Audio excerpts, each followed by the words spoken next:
He won the lottery, thinking he'd get rich, but they gave him a beautiful Apache slave instead. On the morning everything changed.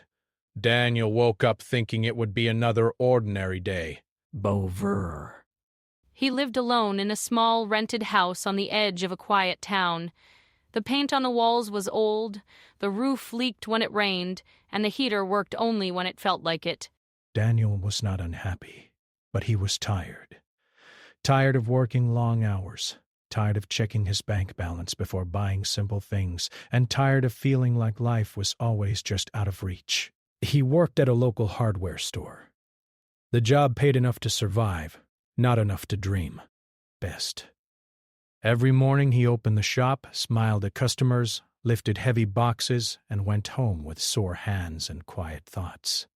He did not complain much.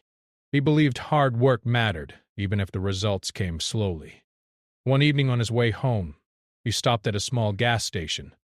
He needed fuel and a bottle of water. While waiting in line, he noticed a colorful sign behind the counter advertising the national lottery. The prize amount was large, larger than he had ever seen before. People in line talked about it, laughing and joking, saying what they would do if they won. Daniel normally ignored such things. He believed luck belonged to other people. But that night, something felt different. Maybe it was exhaustion. Maybe it was hope. Maybe it was just a quiet wish he had never allowed himself to feel before. Bray. When it was his turn, he asked for a ticket. At home, he placed the ticket on the kitchen table and forgot about it. Breath. Days passed. Work continued.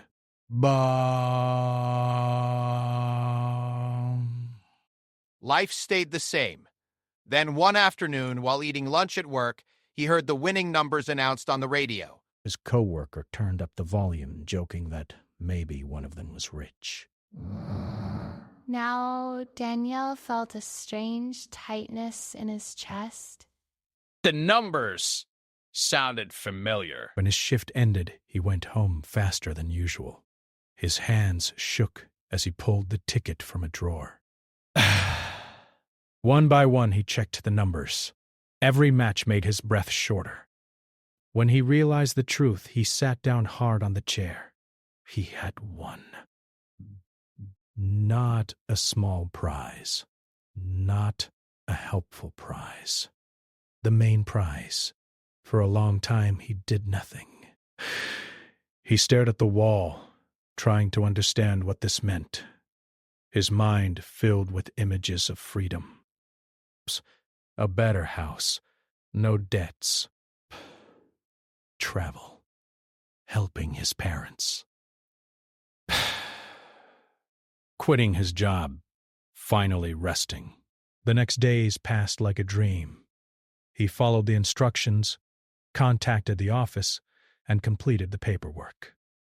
He expected meetings about money, taxes, and plans. He expected serious people in suits explaining numbers and options. Instead, at the final meeting, something unexpected happened. The official across the table was polite, but careful. Prize. He explained that part of the prize was not cash. It was something described as a special allocation. The words sounded formal, almost unclear. Daniel listened closely, confused. The official explained that years ago, a legal agreement had been attached to a specific prize tier. It involved a long-standing cultural and community program. Winners at this level were offered a choice, not an obligation, to take part. Many declined. Some accepted. Daniel did not understand at first. He asked what the program was. The official said it involved traveling to a remote region and becoming temporarily involved in a native community initiative. The goal was preservation, support, and shared responsibility. It was meant to help protect land, history, and people who had lived there long before modern systems existed. Daniel felt his excitement slow down. This was not what he expected. He asked if he could refuse. The official nodded. The cash portion would remain, but reduced. That night, Daniel could not sleep. He thought about the money he would lose if he said no. He thought about the life he wanted. He also thought about how strange it was that something so old and human was tied to something so modern and random. After days of thinking, he agreed to learn more. A week later, he boarded a small plane. The city disappeared beneath him, replaced by open land, mountains, and sky.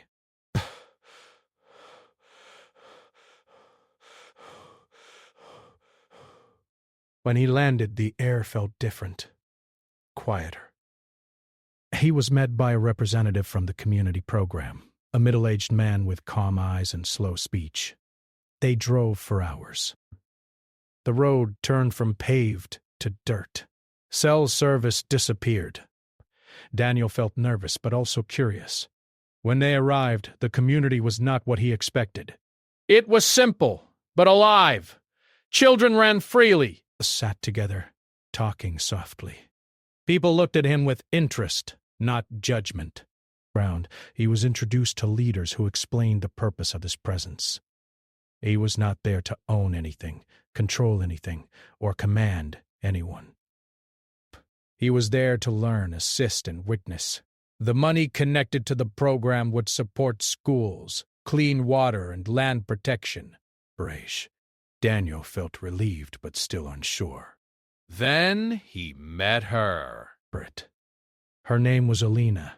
She was part of the community, educated, confident, and deeply rooted in her culture. Psst. She worked as a guide and translator for visitors who came through the program. She spoke calmly but directly, and she did not smile unless she meant it. She was not a gift. She was not assigned to him. She was introduced as the person who would help him understand where he was and why it mattered. Still, Daniel sensed that his life was shifting in ways he could not yet name. That night, sitting alone in the small guest house, Daniel realized something important. Winning the lottery had not made him rich. Not yet. Instead, it had placed him at the edge of a story far larger than his own. The next morning, Daniel woke up earlier than usual. The place was quiet in a way he had never experienced before. There were no cars, no alarms, no rushing sounds. Only the wind moving gently and distant voices starting the day. For a moment, he forgot where he was.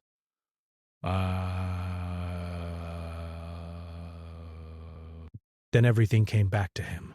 The flight, the long drive, the strange agreement, and the feeling that his life had turned onto a path he did not recognize. He stepped outside. The sun was rising slowly, painting the land with warm light. People were already awake. Some were preparing food, others were walking together, talking calmly. No one seemed hurried. Daniel felt like he was moving faster than the world around him. Later that morning, Alina came to meet him. Pry. He glances around in Desperayan and asks if he had slept well. Her voice was steady and confident. She explained that she would help him understand daily life there and the purpose of the program he had agreed to join. They walked together through the community. As they moved, Alina explained things simply. She talked about how the land was shared, how decisions were made together, and how elders were respected not for power but for wisdom. Breaths. Daniel listened carefully. He realized how little he knew about living in a way that was not driven by money or schedules. At one point, they stopped near a small school building. Children were sitting inside, learning and laughing. Alina explained that part of the lottery funds would help keep the school running. Books, supplies, and meals depended on it. Daniel felt a quiet sense of responsibility settle in his chest. He had never thought of money as something that carried weight beyond personal comfort. Here, it felt different. It felt connected to real faces and real futures. Over the next few days, Daniel was introduced to many people. No one treated him like someone important. They treated him like a guest who needed time to learn. That was harder than he expected. Back home, he had imagined that wealth would make people notice him. Here, it meant nothing unless he showed respect. He was given small tasks, helping repair fences, carrying water, cleaning shared spaces. The work was physical, but meaningful. At night, he slept deeply, tired in a good way. One evening after dinner, Daniel sat with a group of elders. They spoke slowly, telling stories about the land, about struggles, about moments of loss and strength. Alina translated when needed, but often the meaning came through without words. Daniel felt something open inside him. Breath. These stories were not written in books. They were carried by people. Later, when the fire burned low, one elder looked at Daniel and asked why he had come. Daniel hesitated. He could have given an easy answer. Instead, he told the truth. He said he thought he was coming for money. He said he felt confused and sometimes afraid. He said he did not know what he was supposed to become. The elder nodded slowly. Brand, he said that not knowing was the beginning of learning. As days turned into weeks, Daniel noticed changes in himself. He stopped checking his phone because there was no signal. He stopped counting days. He started paying attention to small things, the way people listened to each other, the way silence was respected, the way nature was treated like a partner, not a resource. His conversations with Alina grew deeper. At first, they spoke mostly about tasks and explanations. Then they began to talk about life. Alina shared her experiences of living between two worlds, one rooted in tradition, the other constantly pushing change. She spoke about the pressure of protecting culture while adapting to modern life. Daniel shared his own story. He talked about growing up believing success meant money and status. He admitted how empty that belief now felt. Alina listened without interrupting. She did not judge him. That made her honesty even stronger. One afternoon, Daniel was invited to attend a community meeting. Protection and education funding were being discussed. He was allowed to listen, not speak. At first, he felt useless. Then he understood the value of being quiet. People spoke thoughtfully. Disagreements were handled with patience. No one tried to win. They tried to understand. At night, Daniel realized something important. Back home, he had spent his life chasing the idea of more. Here, people focused on enough. Still, not everything was peaceful inside him. Sometimes, late at night, doubts returned. He wondered if he was wasting his chance at an easier life. He wondered what his friends would think if they knew he was here instead of buying a big house or a fast car.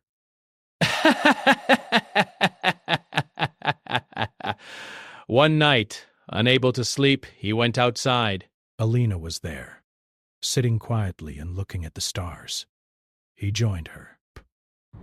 For a long time, neither of them spoke. Finally, Daniel asked her if she ever wished for a different life. Alina thought for a moment. Then she said she wished for balance, not escape. Breaths. She said that leaving would not erase responsibility, and staying did not mean giving up dreams. Her words stayed with him. Bay. As the program continued, Daniel was asked to help plan how the funds would be used. He worked with community leaders, learning where support was needed most. Clean water systems. Teacher training. First, medical access. Every decision felt heavy, but meaningful. For the first time in his life, Daniel felt trusted. One evening as he walked back to the guest house, He realized he had stopped thinking about himself as a lottery winner. That identity no longer mattered. He was simply someone learning how to be useful. But change never comes without challenge. A message arrived from the outside world. A representative informed him that his reduced cash portion was ready for transfer if he chose to leave early. The offer was clear: comfort now, or uncertainty later. Daniel sat alone, holding the message. Inspiration. His hands did not shake this time. Instead, his heart felt heavy. He looked around at the quiet land, the people who had welcomed him, and the work that was only beginning. The choice before him was no longer about money. Daniel did not reply to the message right away. He kept it folded in his pocket as he went through the next few days. The offer stayed in his mind like a quiet voice, reminding him of comfort and ease. But every time he looked around, he saw reasons to stay. Life in the community continued at its steady pace. Mornings began with shared work. But afternoons were for learning and planning. Evenings were calm, often spent talking, listening, or sitting in silence. Daniel noticed that his thoughts were no longer racing. The noise inside him was slowly fading. One morning, Alina asked him to walk with her to a nearby hill. The path was narrow, and the climb was slow. From the top, the land stretched far in every direction. She told him this place had been watched over for generations. Every mark on the ground held a memory. Daniel listened quietly. He realized how small his old worries felt up there. As weeks passed, Daniel became more involved. He helped organize supply deliveries. He worked with teachers to understand what children needed. He learned how decisions were made when resources were limited. Nothing was wasted. Nothing was rushed. At the same time, pressure from the outside world slowly increased. Calls came when he traveled to areas with signal. Some people congratulated him and asked when he was coming back to real life. Others hinted that he was being foolish. A few even questioned his choices. Each conversation left him feeling torn. One afternoon, Daniel received news that his former workplace had replaced him. The hardware store had moved on easily. For a moment, he felt invisible. Then, something surprising happened. First, he did not feel angry. He felt free. That night, he talked with Alina for a long time. He told her about the message, the money waiting for him, and the fear of making the wrong choice. He admitted that part of him still wanted the simple reward he had imagined. Alina listened carefully. Then, she said something he did not expect. She said that choosing comfort was not wrong. But running away from growth would always feel unfinished. Her words stayed with him. The next day, a challenge arose in the community. A water system failed, affecting several families. Repairs required planning, funding, and cooperation. Daniel watched as people came together without panic. He joined the work, carrying tools, helping organize support. It took days, but the system was restored. Standing there, tired and dusty, Daniel felt something he had never felt after earning money back home. He felt proud, not of himself, but of being part of something that mattered. That evening, he opened the message again. Instead of replying, he wrote a new one. He asked for more time. The answer came quickly. Time was granted, but not unlimited. Daniel understood. Every path had a cost. As the season slowly shifted, Daniel changed too. He no longer introduced himself as someone who had won anything. He introduced himself by his name only. He learned more of the language spoken there. He learned customs, mistakes included. But sometimes he offended without meaning to. When he did, he apologized and learned. People noticed. One day, an elder invited Daniel to sit beside him during a gathering. This was not a place offered lightly. Daniel felt nervous, but honored. The elder spoke about responsibility and trust. He spoke about how outsiders often came with good intentions but left when things became difficult. Then he looked at Daniel and said that staying was harder than leaving. Round, Daniel felt the weight of that truth. Later, alone in the guest house, he thought about his old life. Breaths, the rented house, the narrow routines, the quiet loneliness. He realized that even if he returned with money, something inside him would always feel missing. But doubt still returned, especially at night. What if he stayed and failed? What if he left and regretted it? There were no clear answers. One morning, Daniel received another message. This one was firm. A final decision would soon be required. He spent the day walking alone. He thought about his parents, his friends, the world he came from. He thought about the children he now knew by name, the elders who trusted him, and the land that had taught him patience. As the sun set, Daniel understood something clearly for the first time. The lottery had not given him a reward. Breaths. It had given him a choice. And choices shape lives more than money ever could. He returned to the community and asked to speak with the leaders. He told them about the decision he needed to make. He did not ask them what to choose. He asked them what responsibility truly meant. One leader said responsibility was staying present even when it was uncomfortable. Another said it was accepting that every gift demanded care. That night, Daniel sat alone with the message open in front of him. His hand was steady as he typed. Whatever he chose next would not make him rich in the way he once imagined. But it would define who he would become. And he was finally ready to choose. Daniel sent his final reply the next morning. The message was short and clear. He chose to stay. He accepted the smaller amount of money and the larger responsibility that came with his decision. When he pressed send, he did not feel relief right away. Instead, he felt quiet. The kind of quiet that comes after a storm has passed. Word of his choice spread slowly through the community. No one celebrated loudly. No one treated him differently. But small things changed. People trusted him more. They spoke openly around him. They asked his opinion, not because he had money, but because he had shown commitment. Life continued, but the work became heavier. New challenges appeared. Supplies were delayed. Weather damaged part of the land used for farming. Some younger members felt frustrated and talked about leaving for the city. Daniel watched these struggles closely. He learned that staying did not mean peace every day. It meant facing problems without running away. Alina became busier than ever. She worked as a bridge between generations, between the community and the outside world. Daniel noticed the tiredness in her eyes.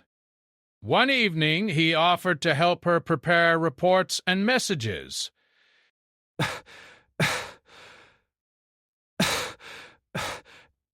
He glances around in despair. They spent long nights working side by side. Papers spread across the table, lamps glowing softly. Sometimes they worked in silence. Sometimes they talked. Daniel learned more about her past. She had studied far from home, learned modern systems, and then chosen to return. Her choice had not been easy. People think leaving is brave, she once said, but staying can be harder. Daniel understood that deeply now. As months passed, Daniel began to change how he saw himself. He stopped thinking in terms of winning and losing. Instead, he thought about contribution. He helped create systems to track spending clearly, so trust remained strong. He helped connect the community with organizations that respected local control. He learned when to speak and when to step back. Not everyone agreed with every decision. Arguments happened. Tension rose at times. Daniel learned that real communities did not avoid conflict. They worked through it. One difficult day, a disagreement broke out during a meeting about land use. Voices grew sharp. Daniel felt the urge to step in and calm things down. He remembered how problems were solved back in offices and stores. But he stopped himself. Instead, he waited. Elders spoke. Younger members spoke. Everyone was heard. It took hours.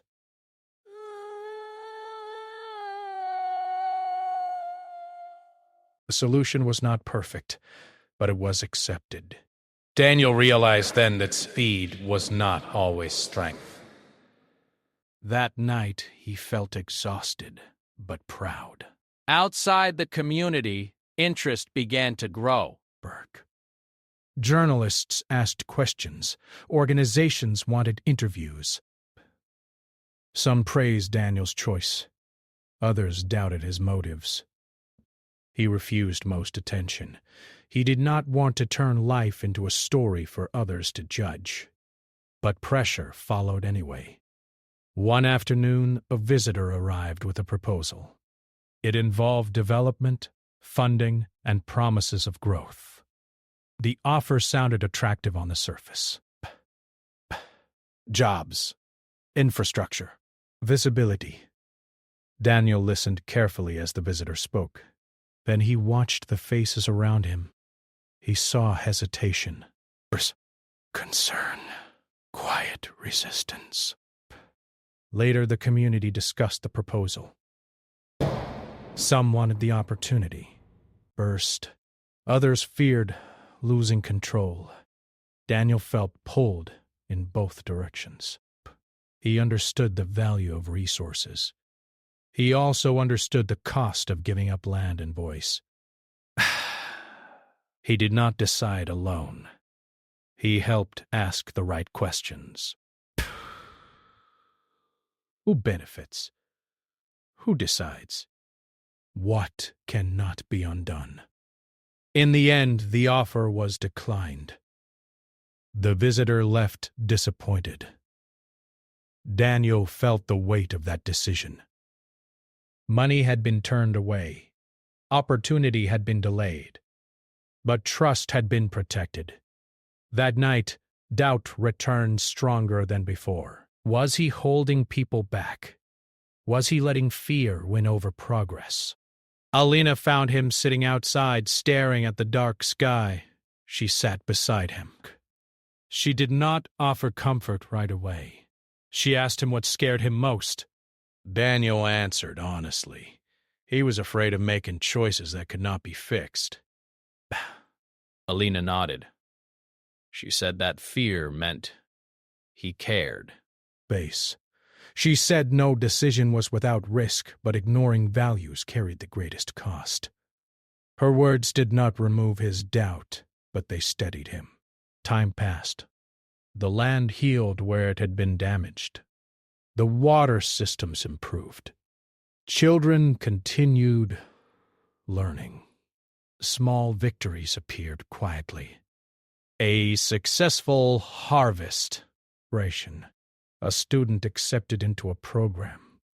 A family returning after time away. Daniel began to feel rooted. Then news arrived from his old life. Brett, a former friend, contacted him. The message was simple. They were struggling. Medical bills. Job loss.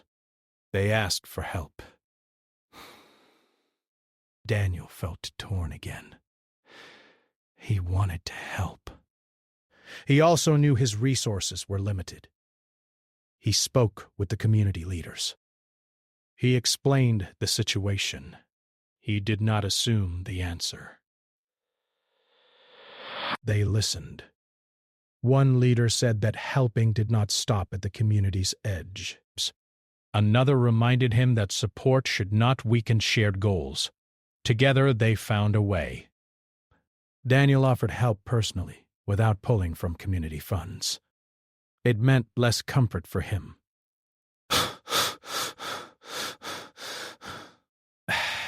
He accepted that.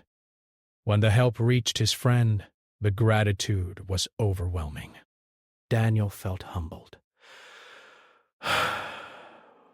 Money, he realized, could heal or harm, depending on how it was given. Boss. As the year turned, a gathering was held. People shared food, stories, and reflection. Rasp. Daniel was invited to speak. He hesitated. He was not born there. He was still learning. But they insisted. He stood before them, nervous, breath. He spoke simply. He said he had arrived thinking life was something to win. He said he had learned that life was something to take care of. He thanked them for teaching him patience, responsibility, and courage. When he finished, there was no applause. There were nods. Quiet understanding. That night, Daniel lay awake, listening to the wind. He thought about how far he had come from the small rented house and the lottery ticket on a kitchen table. He had not become rich in the way the world expected, but he had become steady. Time did not stop for Daniel after that night. It moved forward quietly, like the land itself. Days became months, and months slowly turned into years. The feeling of being an outsider faded, not because he tried to belong, but because he learned how to stand with people without trying to change them. Daniel no longer lived in the guest house. A small home had been built for him with help from many hands. It was simple, strong, and warm. He helped build it too, carrying wood, learning measurements, making mistakes, and laughing at himself.